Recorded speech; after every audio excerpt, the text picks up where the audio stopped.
In this post-apocalyptic world, Anne is a lonely survivor living on a farm with her dog. She often visits a rundown town to gather supplies, making sure to cover her whole body to protect it from radiation and carry an oxygen tank to avoid breathing contaminated air.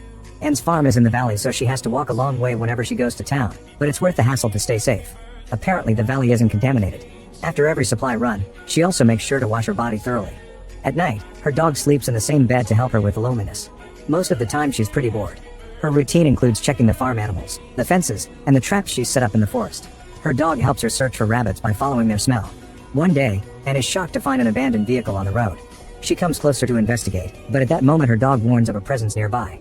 They run to hide in tall grass and watch as a man in a protective suit comes to pick up his wagon before continuing his journey. Shocked by the presence of another survivor, Anne follows him in secret. The guy uses a device to confirm this area is radiation-free and finally removes his helmet to breathe the fresh air. Anne watches John scream in excitement while he takes off his suit too. When Anne comes out of hiding, she finds John washing up under the waterfall. She rushes to tell him to get out, but since she's carrying her hunting gun, John thinks she's threatening him and points his own gun at her in return. He shoots in the air while demanding to know where the others are, so Anne puts her hand up and warns him that the water is contaminated. A terrified John quickly runs back to his wagon and uses his device to confirm he's been bathing in radiation. As he starts to puke, he rushes to get a syringe with medicine and desperately asks Anne to inject him. His screaming makes her wary, so he throws his gun away, swearing that he won't hurt her. Anne gives him the injection and offers to take him to her house. John explains that he'll need medicine once a day and asks her to burn his clothes. He covers his body before following her, also asking her to burn his body if he dies. At the farm, Anne washes John with clean water, making sure to give him a good scrub. Then she has to drag him to the bed since he can barely walk. In the morning, Anne returns to the wagon and picks up John's things, including pictures of him with a woman. As days pass, Anne continues to take care of John, always checking his temperature, feeding him good food, and giving him the injections. At night she can't sleep because she can hear his bed shaking when his body trembles because of the fever, so she spends long hours putting wet napkins on his body to calm him down. After accidentally falling asleep by John's side, Anne wakes up and prays for his recovery. She also goes to the chapel to play the organ as part of her prayers. Eventually John recovers and can leave the bed, although Anne still has to help him walk. She explains that her dad told her family to stay on the farm because the valley would protect them.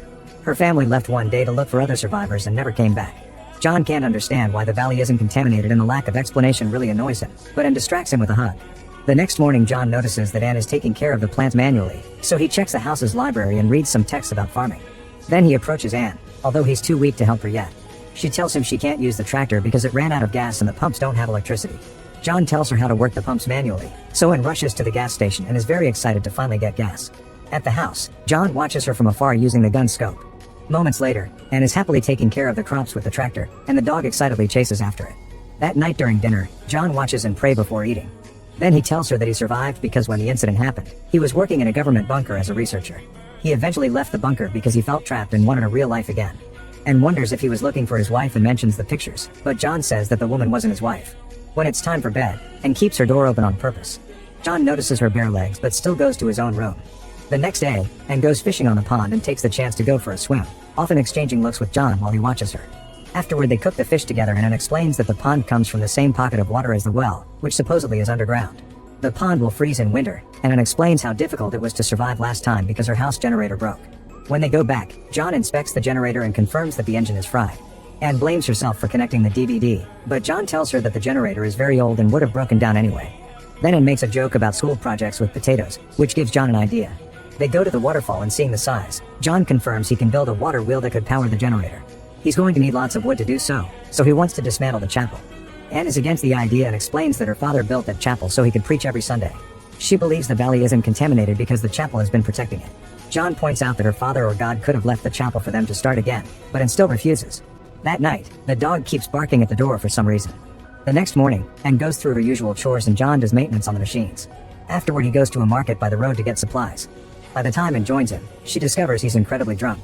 John throws boxes around, saying he's learned about her taste by noticing which things she's emptied and what she's left behind. That night Anne tries helping him get into bed and John snaps, pushing her against the wall as he says that he doesn't need help all the time. A terrified Anne runs to her room. The following day, John tries to pick up the eggs from the farm but finds nothing, and apologizes to Anne for his behavior. Sometime later Anne goes to the chapel to play the organ and notices someone watching her from afar, but the person is gone when she comes out. Assuming it was John, Anne goes to the farm to tell him it's okay to listen to her play. However, John says he didn't go anywhere near the chapel. In the evening, they have a lovely dinner with fine wine and dance together. They end up kissing, but before it can escalate, John breaks the kiss and thanks Anne for dinner before going to his bedroom. Minutes later John checks on Anne in her room and she immediately takes off her dress. However, John makes her cover up again. Ann upset and wonders what she did wrong, and John assures her he's attracted to her, but getting naughty would change things and he thinks they need some time. The following morning, Ann tells John that he can have the chapel, but John turns it down because he doesn't want to upset her again. Sometime later, while Ann is checking her traps, her dog suddenly runs up the hill while barking. Ann starts to follow and is shocked to find a man called Caleb, who swears he means no harm and only wants some water. Ann takes Caleb to the farm and has to stop John from shooting him. Then John uses his device on Caleb to check for radiation, while Caleb admits that he stole the eggs. He was afraid to ask for them because people aren't always welcoming. Caleb survived the incident because he's a mine worker and was underground when it happened. His co-workers went out to look for their families but never came back. He plans to keep traveling south and asks the duo if he can stay the night, promising to leave in the morning. The device picks up some radiation on Caleb, who admits he's weak and has already puked a couple of times. John agrees to let him stay a few days so he can recover. Caleb starts setting up a tent, but Ann convinces John to let him stay in the house. During lunch, Caleb prays with Ann and laughs because he can't believe he's made it this far. He tells some stories of his travels and John does the same, mentioning a teenage boy who stole food from his wagon. The boy had puked all over his supplies and was so sick from radiation that he begged John to end things. However, John refused to kill him and left him on the side of the road to die. In return, Caleb shares that his co-workers didn't actually leave him. One of the men tried to leave the mines, but the others wouldn't let him for fear that the radiation would get in when opening the door. This caused the man to snap and kill most of the crew before he collapsed dead too. Ann offers him her sympathies, and John is hurt because she didn't do the same with him. After Ann gives Caleb a tour of the house, John scolds her for being so friendly with a stranger. Ann complains back, explaining how hard it was to deal with her family's disappearance and having to survive on her own. John ends up admitting he did kill the boy and theorizes he was Ann's brother, so he apologizes. Ann cries but tells him it's okay. Sometime later, John and Caleb go hunting together. They discuss some radio transmissions that talked of a community in the south. Caleb's goal is to find it, but John thinks there's nobody left there. At that moment, a turkey appears nearby and Caleb says that whoever kills it first gets Ann. John gets angry and Caleb laughs, swearing he's just joking. While they chase the turkey, John tells Caleb about his water wheel idea and why he can't build it. In the end, John gets to shoot the turkey first.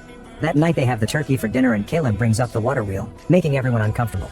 He tries to think of other ways to get materials, but they don't have the tools to cut trees and the other non-contaminated buildings in the area aren't made of wood. Caleb points out that the chapel is their only choice to rebuild, which forces Ann into agreeing to do it. The next day the trio works together to dismantle the church.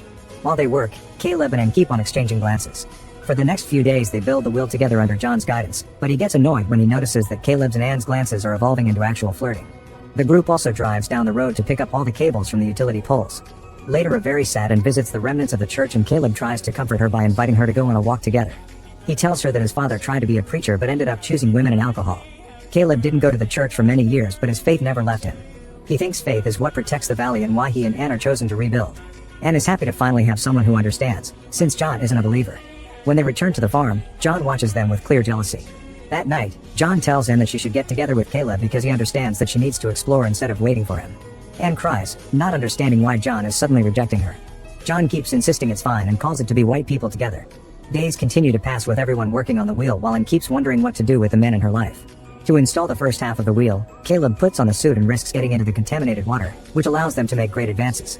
That night they celebrate their work with wine, music, and cards. They end up jumping into the pond and playing a game to find a bottle. However, John feels like a third wheel because the others keep sharing looks and teaming up. On their way back to the farm, John breaks down and tells Ann that he loves her, but Ann doesn't say anything in return.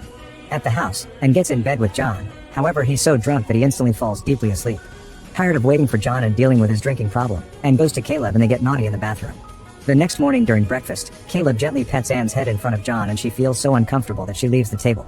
The men agree to continue working without her, but they still discuss how special she is. Caleb wonders if John wishes he'd never shown up, but John denies it, saying he'll complete the wheel thanks to Caleb. This makes Caleb laugh. He says that he doesn't believe John's words and that he can tell he's jealous. He even admits he may stay on the farm instead of searching for the community. In the afternoon, Caleb puts on the suit again to help John finish the project. They carefully install the last parts and soon the wheel is working perfectly. After a short celebration, Caleb starts climbing back and slips on the wet rocks. Luckily, John holds the rope tightly, keeping him from falling. Then Caleb safely makes his way to the top, only to slip again. John grabs the rope at the last second but doesn't move. He exchanges a serious look with Caleb as he wonders what to do. Sometime later, John returns to the farm and tries to apologize for last night. John interrupts her to explain that Caleb left to look for the community in the south. Ann refuses to believe it and goes looking for him, but no matter how much she runs, she can't find him. John finishes all the connections and the farm finally has electricity.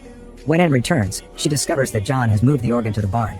She sits down to play and John is happy to enjoy her music.